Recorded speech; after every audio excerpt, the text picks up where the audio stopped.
to welcome you to this story from Mark chapter 4, where Jesus spoke to the storm to be still. And it has to do with, the Bible says there were other boats with them, not just the disciples and Jesus in the boat, but other boats that were alongside with them. And this is one individual in another boat who saw all what transpired. And he goes home and tells his family. Okay, the night had been long and terrifying, but the dawn found the Sea of Galilee strangely serene, as if the waters themselves had forgotten the fury they had unleashed only hours before. The small fleet of boats, Jesus' vessel leading, flanked by several others, carrying fishermen and followers, glided toward the eastern shore, sails slack in the gentle breeze. Among them was Eliab, a sturdy fisherman from Capernaum, whose modest boat had trailed not far behind the master's. He had not been one of the 12, but he had heard the teachings that day by the lakeside, the parables of seeds and kingdoms, and when Jesus said, "Let us pass over unto the other side," Eliam had felt a pull to want to follow. His small boat, shared with his two cousins, had bobbed along in the company of those other little boats, close enough to witness everything. Now as the sun climbed higher and the boats dispersed toward their homes, Eliab's heart still pounded with what he had seen. The storm had come without warning, black clouds boiling over the hills, wind howling like a living thing, waves crashing over the boat until it was nearly swamped. He had clung to the ropes, shouting prayers into the gale, certain they would all perish. But then he had heard it, a voice cutting through the roar. "Peace, be still." The words had come from the lead boat.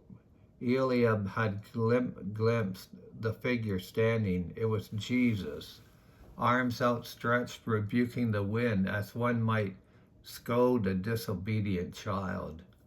And the storm obeyed. The winds dropped. The waves flattened. A great calm fell over the lake, sudden and absolute, as though creation itself had held its breath. Eliab beached his boat near the familiar pebbles of the Capernaum shore, helped his cousin secure it, and walked the short path home in silence. His cloak was still damp, his hair matted with salt. The house smelled of fresh bread and olive oil when he pushed open the door. His wife, Miriam, met him first, her eyes wide with worry. "Eliab, we heard the winds howling last night, thought the lake had swallowed half the boats. Are you hurt?" He shook his head, embracing her tightly. Their two young children ran to him, clinging to his legs. His father, old Reuben, sat by the low table, mending nets with gnarled hands. The family gathered as Eliab sank onto a mat and began to speak.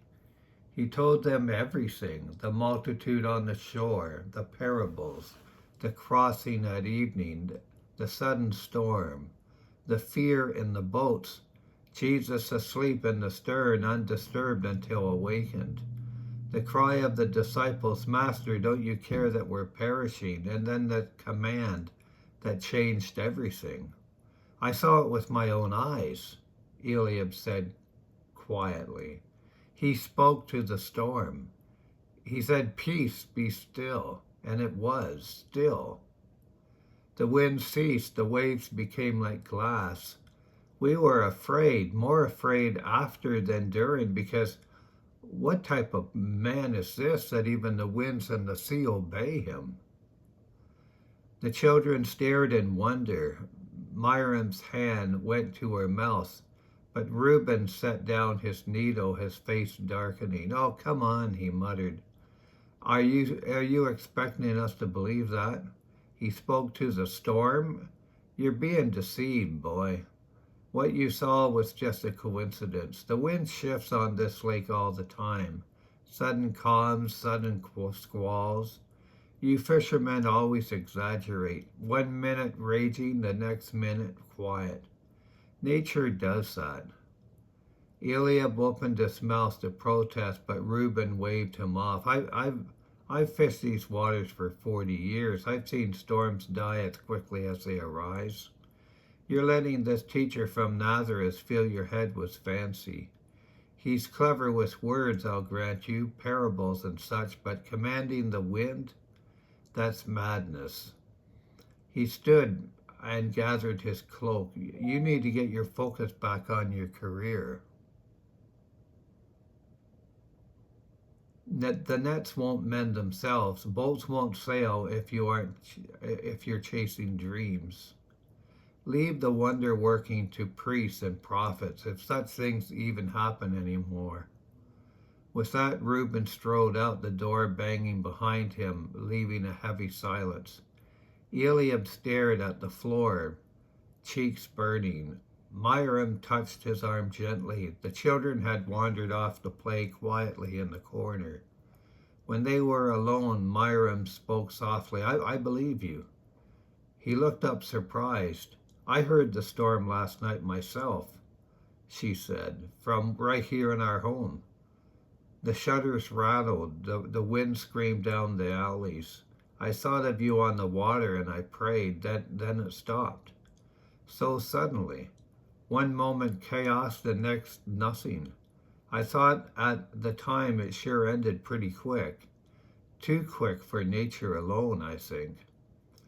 Eliab exhaled, relief washing over him like the calm after the gale. He took her hands, and you felt it too, not just me. They sat together in the dim lamplight, and the house quiet to save, except for the distant sound of the water against the shore. Miriam leaned her head on his shoulder. What does it mean? She whispered. If this man can do these things, calm a storm was a word. What amazing things can we expect in the future? Eliab thought of the parables he had heard that day, the mustard seed growing into a great tree, the kingdom had hidden but yet spreading. He thought of the fear in the disciples' voices and their awe when they said, "What manner of man is this, that even the winds and the sea obey him?" I don't know all of it, he admitted, but something has begun, something bigger than our nets and boats. If the winds obey him, what else might? Sickness, death, our fears? They pondered this in their hearts, the words settling like seeds in fertile soil. Miriam smiled faintly. Perhaps we should listen more, follow where he goes, and see what comes next. Eliab nodded. Outside the lake they lay peaceful under the stars, a mirror of calm reflecting the vast sky. The storm was gone, but the wonder remained, quiet persistence growing.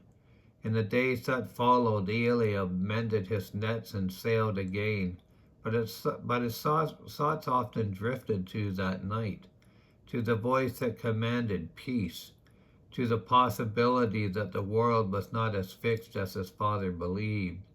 And in the evenings he and Miriam would speak of it softly, letting the truths take root, wondering what miracles might yet unfold on the shores of Galilee and beyond.